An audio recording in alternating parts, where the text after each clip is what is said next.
Cari kasur, cek review dulu aja. Jadi hari ini gue kedatangan tamu spesial yang bantuin gue banget di saat ngerencanain pernikahan. Kok nanya, kok kenapa nikah? Kok kenapa ngomongin nikah? Bukannya biasanya ngomongin kasur. Soalnya gini, di salah satu alasan terbesar orang membeli kasur adalah nikah. Jadi kenapa gue nggak sekalian aja datengin orang yang emang bener-bener ahli untuk bantu kamu ngerencanain pernikahanmu. Langsung aja gue perkenalkan salah satu wedding organizer terbaik di Indonesia, yaitu V-Organizer. Selamat datang Coach Ai. Halo Tommy. Ya. Thank you for inviting me ya. Jadi gini, Coach Ai ini dari V-Organizer, dia adalah salah satu WO terbaik di Indonesia bisa dibilang. Soalnya dia handle pernikahan-pernikahan yang dari yang biasa sampai yang super gede, budget miliaran di Bandung, Jakarta, dan Bali ya kok ya? Ya betul. Iya, dan kebenaran Coach Ai ini juga yang bantu gue ngerencanain pernikahan nanti. Ini tuh banyak pertanyaan sih kok, salah satunya yang paling sering ditanyain tuh, mau nikah? Nyiapin apa aja sih? Nah gini, jadi sebelum kita bicara lebih lanjut mengenai mau nikah itu harus siapin apa, sebenarnya mungkin yang harus disiapkan itu lebih dari personal diri masing-masing ya. Iya. Begitu. Jadi kayak misalkan begini, untuk menikah itu harus sudah punya satu visi dan misi yang sama sebenarnya. Kalau misalkan kita mau ngelanjut ke one step further, one step closer to the marriage life, itu kamu harus punya satu visi dan misi yang sama supaya kenapa? Nggak bentrok. Banyak loh pengantin-pengantin kita yang lagi perjalanan mengurus pernikahannya itu bahkan ada yang sampai ribut di depan kita. Terdengarnya kayaknya kayak nggak mungkin, kayak lucu ya gitu. Tapi Iya, aneh sih. it happens gitu. Jadi karena kenapa? Mereka belum punya satu kesamaan visi dan misi kalau buat saya.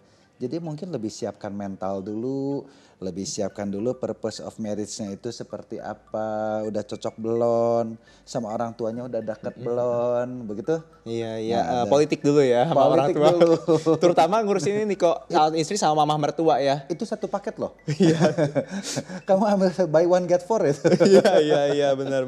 Ya, jadi itu juga harus dipikirkan secara matang. Kalau kamu udah cocok dengan keluarganya dan lain-lain, tidak ada hambatan, dan kamu boleh melangkah ke step selanjutnya. Ya, baru kita ngerencanain namanya acara nikahnya ya kok ya. Betul. Nah, ngerencanain acara nikah sendiri, gua kemarin tuh pas lagi baru mulai cari-cari tahu tentang gimana tuh cara buat ngerencanain suatu acara pernikahan. Gue pusing. Soalnya gini, vendor banyak banget. Budget nggak tahu berapa. Soalnya Betul. nikah ada yang 50 juta cukup, ada yang 500 juta nggak cukup. Setuju. Stepnya jadi kita harus mulai dari mana sih untuk ngerencanain si acara nikahnya itu? Nah, begini. Video ini disponsori oleh SJ Home Living yang dimana tokonya keren, mewah, dan juga cocok banget buat kamu yang cari furniture, luxury, dan premium. Toko ini juga merupakan rumah dari springbedbagus.com yang harusnya sih udah nggak asing lagi buat kamu semua. Harga yang kompetitif dan kualitas yang sudah teruji dari tahun 1998 nggak usah dipertanyakan lagi. Jadi langsung aja cek @SJ Home Living buat cari tahu tentang toko super keren ini. Jadi seperti yang tadi Tommy omongin ya gitu. Untuk mulai mengurus pernikahan sendiri itu Tommy udah pusing banget. Di situ itu satu statement yang bikin saya senang sekali sebenarnya. Kalau banyak orang yang Tommy itu orang yang pinter loh gitu. Tommy aja yang pinter pusing. Nah, jasa saya laku. Kalau semuanya nggak pusing saya nggak laku-laku Tommy. Iya. Coba kalau misalnya kita bicara untuk first step untuk mengurus pernikahan itu yang pasti adalah kita harus tahu kekuatan budget kita ada di mana. Ya, jadi nomor satu anggaran. Anggaran. Gitu Iya. Jadi kan karena setiap orang punya kekuatan ekonomi yang berbeda-beda. Akan tetapi misalkan begini, Tommy let's say kamu punya duit. Saya todong kamu, Tom habisin 1M buat menikah bisa nggak? Pasti bisa. Oke Tom, 2M bisa nggak? Bisa, tapi what for? Iya. Nah beberapa orang ngomong, gue nggak perlu seperti itu. Gue perlu spend 600-700 juta udah enough. Karena itu adalah budget gue buat menikah. Sisanya adalah budget gue untuk beli kasur. Iya. Beli Boleh. mebel. Ini iklannya oke nih. Ya, gitu. Jadi harus punya budget wise ya. Jadi orang itu kita nggak bisa semuanya all out di sebuah wedding. Tapi kita juga harus ada untuk perbaikan rumah, renovasi rumah, beli untuk ngisi rumah, beli mobil, modal awal nikah, betul. tabungan, masih banyak kok. Masih banyak ya. Jadi kita bicara yang pertama itu adalah budget. Oh ya, jadi maksudnya total budget dari anggaran nikahnya total mau habis berapa buat acara ya? Kalau saya bilang sih dengan istilahnya saya itu adalah budget willing to spend. Oh iya Ya, budget willing to spend-nya itu ada di berapa. Setelah dengan adanya budget willing to spend, kamu harus tentuin dulu jenis pestanya kamu mau seperti apa.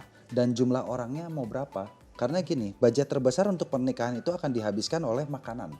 Iya, Begitu. betul. Let's say kita pesta di hotel berbintang 5, nama nggak usah disebutkan, mungkin satu pack saja sudah 600 sampai 700 ribu. Iya, betul. Kita undang 100 orang dan undang 500 orang, itu beda perkara budget yang cukup besar ya. Ya, biasanya yang didengar memang paling besar komposisinya pasti itu ya, makanan ya. Makanan. Untuk menjamu tamu di pernikahan itu. Betul. Iya. Begitu. Jadi itu adalah step awal. Setelah dari situ, setelah kamu menentukan seperti apanya, nah banyak orang sedikit kesulitan dengan menentukan budget willing to spend dan dengan jumlah undangan. Budget willing to spend itu bisa dikonsultasikan dengan wedding organizer. Akan tetapi kalau jumlah undangan, nggak mungkin konsultasi ke wedding organizer. Let's say Tommy tanya ke saya, kok saya harus undang berapa ya? Lucu. Itu harus ditentukan oleh pihak keluarga, kasih tahu ke kita akan arrange. Budget willing to spend kamu let's say 600-700 juta.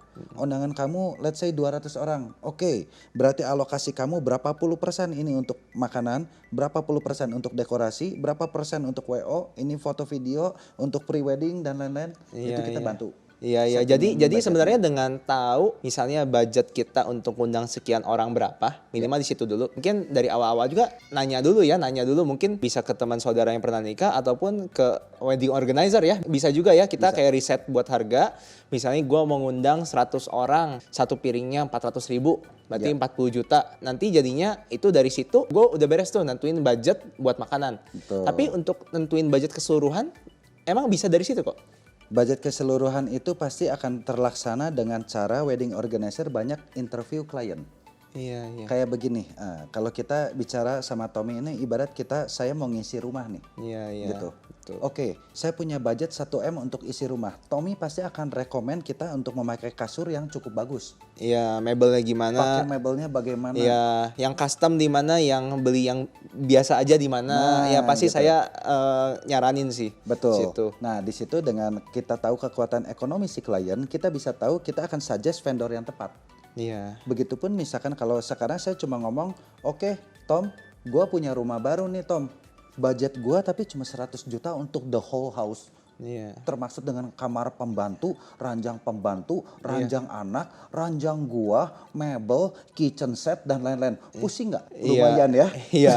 Ya, tapi memang kalau memungkinkan nggak mungkin. Tapi gue pasti ngomongnya ya memang Ini speknya ada speknya ada trade off yang lu terima. Jadi gitu. pernikahan itu ibarat seperti finishing rumah Tom. Budget yang mau dikeluarkan dan lain-lain itu sebesar apa? Sebesar dengan kemauan dan taste-nya dari klien gitu. Kalau kata taste-nya kita mau ditaruh di middle high gitu.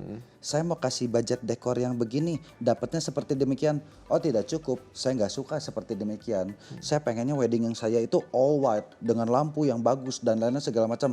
Oh sorry, kalau begitu budgetnya naik 2 kali lipat untuk dekor. No problem. Iya. Nah begitu, dari situ barusan kita bisa tahu budgeting itu seperti apa dengan cara interview. Niko, tadi kan Koko udah ngomongin pertama nentuin budget tuh. Ya. Let's say gue nentuin budget misalnya 300-400 juta.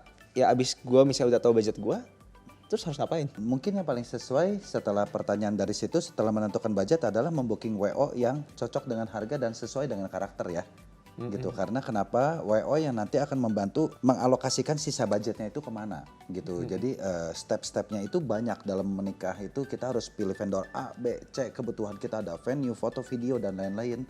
Nah di situ WO itu perannya besar sekali untuk menentukan vendor mana yang cocok untuk kamu. Ngomong-ngomong, emang satu wedding bisa ada berapa vendor sih? Satu wedding itu kalau misalkan rekor kita itu satu wedding itu pernah sampai 26 vendor. Ya lumayan sih 26 vendor kali satu vendor at least bawa 4 orang. Nah, Koordinir 100 orang. Iya. Mending suruh lu aja. tepat.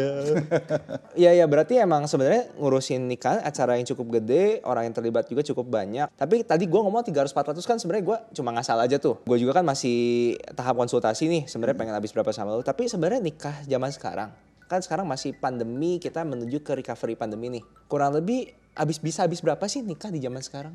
Jadi kalau misalkan mau menikah itu range-nya besar banget Om.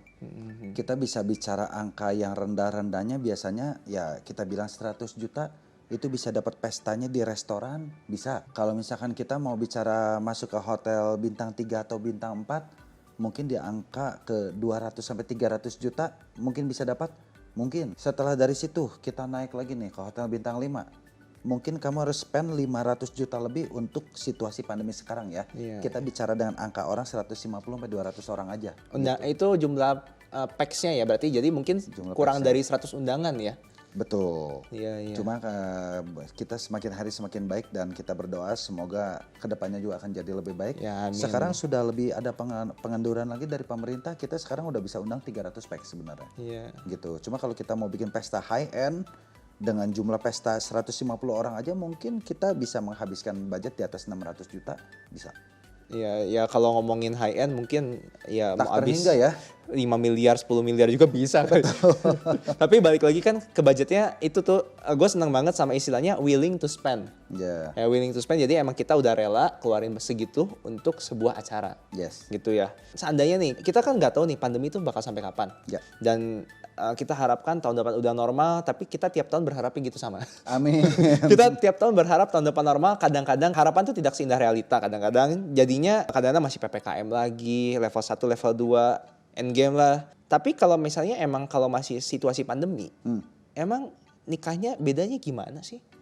Situasi pandemi itu begini, kalau zaman dulu kita bicara pesta itu banyak orang melakukan pesta dengan tema standing party. Ya buffet yang ngambil makanan sendiri itu kan. Iya, iya. Kalau zaman sekarang sudah tidak ada namanya tamu-tamu itu mengambil makanan sendiri itu udah gak boleh.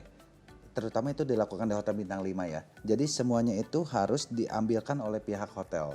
Itu yang pertama. Yang kedua, zaman dulu mereka bisa berdiri dan berlalu lalang. Sekarang itu mereka semua harus duduk gitu. Kenapa? Dengan duduk itu tidak menimbulkan kerumunan. Yang ketiga, zaman dulu kita datang itu ketemu teman dekat, kita salaman, kita pelukan, kita cupika-cupiki. Iya. Zaman sekarang itu forbidden.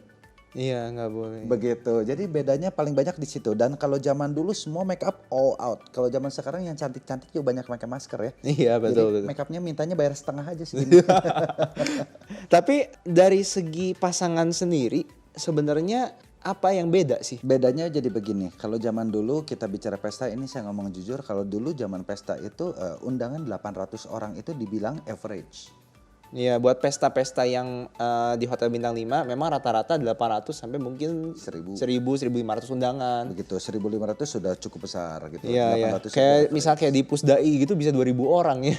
bisa. 2.000-3.000 orang. Bisa, Iya. bahkan kalau kita bicara di beberapa tempat di ballroom Hotel Bintang 5 di Bandung pun itu banyak yang bisa menampung up to 2.500 orang standing Iya, party. iya. Kalau zaman sekarang kita bicara 300 pax itu pesta besar, Tom. Iya, betul. 300 pax besar. Pembedanya itu. Jadi kalau zaman Jumlah sekarang undangan itu, berarti ya? Betul, satu jumlah undangan. Kedua, banyaknya pesta itu sekarang sudah dengan temanya intimate party. Intimate wedding party begitu. Jadi undangannya itu jauh lebih spesifik dan jauh lebih terpola. Orang-orang yang benar-benar dekat begitu. Kalau Tapi zaman ada dulu, kemungkinan bakal lumayan jadi tren juga ya ke depannya. mungkin for the time being yes, tapi kalau seperti kita tahu banyak terkadang kalau kita bicara kawinan internasional nggak lepas dari peran orang tua. Iya, parents. Relasi bisnis dan teman orang tua Ya, itu terutama kalau nggak Asian kok. Terutama Asian kayak itu kita. Ya, itu yang saya bicarakan gitu. Iya. Asian itu pasti mau banyak ngundang tamu orang tua. Iya. Beda sama kalau kita bicara Western ya gitu. Iya, iya, itu benar-benar family only. Ya, kalau misalnya Asian itu benar-benar sampai kamu akan menemukan orang-orang yang kamu bahkan tidak pernah ketemu seumur hidup kamu. Iya, betul. Gitu. Nah kok, tapi meskipun emang kan tadi Koko juga udah ngomong budget, terus udah ada WO yang bantuin ngatur budgetnya. Dan pasti ngerekomendasiin mungkin beberapa vendor-vendor juga ya, dari 20 vendor yang mungkin harus kita cari. Ya, Nah kalau misalnya dari banyak vendor itu, kan kadang-kadang rekomendasi pun nggak selalu match ya. betul. Kadang-kadang misalnya kayak foto, Koko ngerekomendasiin ABC, ternyata saya tiga-tiganya nggak cocok. Betul. Jadi kan pasti harus ada effort dari pasangan juga, emang cari tahu selera mereka, referensinya. Dan tapi cari vendor tuh susah kok. Sekarang gimana? Gue paling ngapain? Gue search Instagram, gue tanya temen. Tapi itu kan terbatas banget. Yes. Gue nggak bisa, gue kan pengennya gitu udah misalnya lihat di satu lokasi atau di satu website atau satu apapun itu, tahu-tahu ada 20 vendor, 50 vendor. Jadi kan gue enak gitu milih. Gue tahu harganya, gue bisa tahu kira-kira kerjaannya biasanya kayak apa.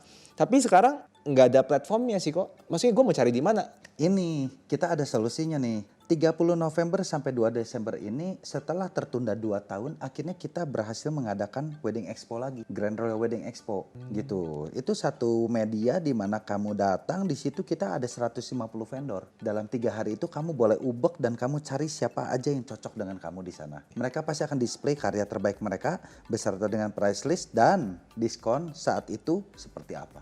Oh, ini eventnya tuh online atau gimana sih kok? Nah, pameran kita ini adalah pameran pertama hybrid disebutnya ya. Pameran pertama di Bandung yang sifatnya hybrid. Jadi kita lakukan secara on-site dan online. Kita menggunakan 2 door prize yang berbeda. Buat yang masih takut datang ingin bertransaksi online, kita sudah sediakan platformnya di apps kita, Grand Royal Wedding Apps, dengan door prize tersendiri. Akan tetapi bagi yang ingin datang langsung, kita juga sudah on-site. Di situ sudah ada vendor-vendornya, silakan langsung ngobrol dengan door prize tersendiri juga. Salah satu door prize kita juga kasur nih, berharap dari Sinar Jelita juga nanti kasih ke barang nih. Barangnya bagus-bagus semua di sini, luar biasa. Nanti kita obrolkan di belakang ya. Oke. Oke, biasanya kalau misalkan di expo itu diskonnya suka lebih gede. Oh, ya oke sih. Ya kalau misalnya ngehemat udah mana datang, banyak pilihan vendor, terus diskonnya lebih gede ya. Why not ya? Ya sih asik banget sih kalau gitu, benar-benar nanti juga kayaknya gue harus datang sih. Kan masih baru tahap awal banget juga sama Coach AI. Jadinya gue kayaknya harus nanti lihat-lihat lagi ya kok ya vendor-vendor biar lebih enak milihnya. Supaya dapat best offer di sono. Iya, buat lumayan kok ngehemat diskon kok. Kawin mahal.